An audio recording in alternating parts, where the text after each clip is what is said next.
Dan Perry is a former regional editor for the Associated Press, who also served as chairman of the Foreign Press Association of Israel. He joins us now from Tel Aviv. Good to have you with us. Describe what it was like there in Tel Aviv when this missile hit. Well, I guess it was just before 4 in the morning, and we heard sirens, and my wife dragged me to the stairwell that functions as a sort of safe space in the building, and the sirens go on for about a minute, and then basically hear an explosion. Now, generally, the explosions have to relate to interceptions overhead. The past 2 times, on Wednesday and again yesterday, they were louder and nearer, and basically both were because of hits on the ground. So how vulnerable does Israel feel to these sorts of attacks? Because they keep coming, don't they? This is the 3rd this week. You know, Israel feels like it's dealing with fanatical maniacs that don't operate by the normal calculus of incentivization. There is a sense that the Houthis actually want Israel to fully destroy their ports in order then to go to the U.S. community, global community, and end up having global broadcasters slapping the label genocide in Yemen up on the screen. They don't know what to do. But I do believe that they are going to escalate their response. They're currently, I'm pretty sure, scrambling for intelligence on the Houthi leadership and their strategic installations. And there is also, I think, an expectation that the world community will wake up before Israel finds itself fully at war with Yemen, which I don't think anyone wants. And there is a massive international interest in doing this because of the Houthi harm to global maritime trade. Absolutely. But I mean, the Houthis do say that they're launching these attacks in solidarity with the Palestinians in Gaza. Is there not a thought in Israel that if they bring a ceasefire in Gaza, these attacks will then stop?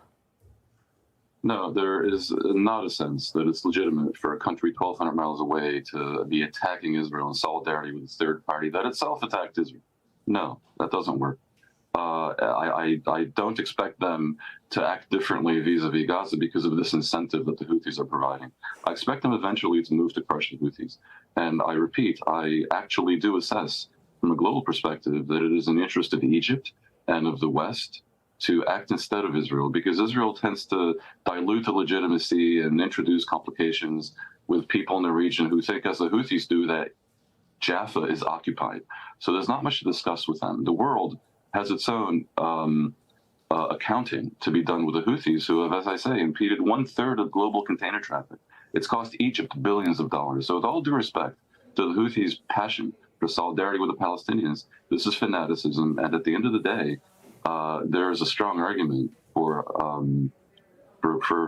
responding in kind. But it would be interesting, wouldn't it, to see if that is the case, because there are more optimism about a potential ceasefire deal now than there has been in many, many months. Say that does take effect in the coming weeks.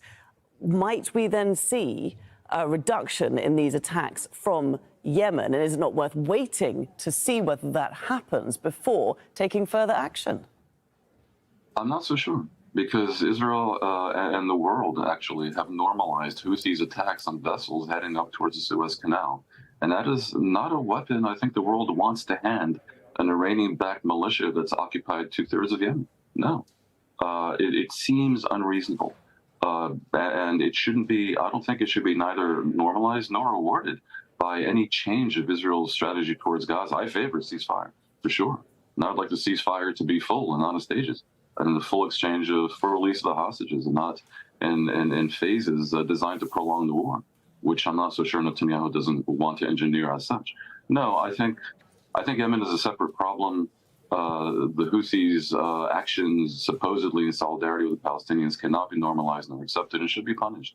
And I do think that the factors that contributed to the democratic defeat in November are many, but the weakness that Biden has shown on foreign policy, with players like the Houthis, played into that. I mean, in the end, the election was rather close, so every factor that moved 1% of the vote could have been decisive.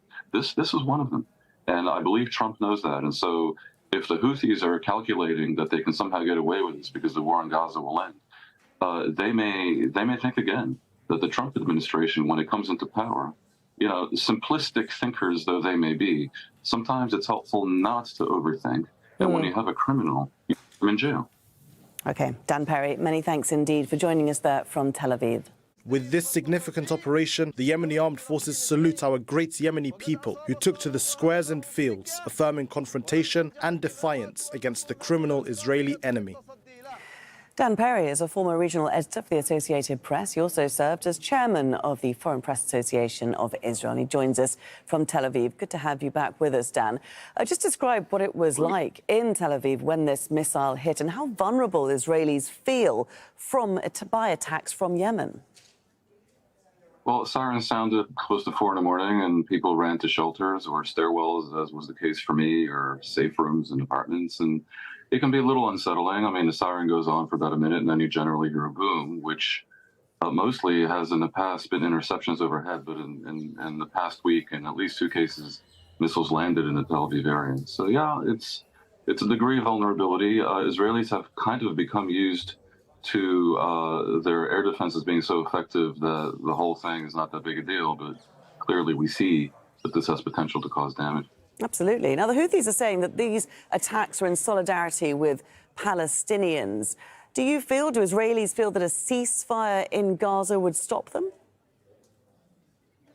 I mean, polls show that a majority of Israelis want a ceasefire in Gaza, and that's an issue they have with their own government that, along with Hamas, is basically blocking the path to a full deal returning all the hostages in exchange for an end to the war. But I don't think too many people in Israel want to hand influence over to an Iranian-backed criminal mafia in Yemen, 1,200 miles away, firing missiles at Israel instead of, let's say, preventing starvation among their own people.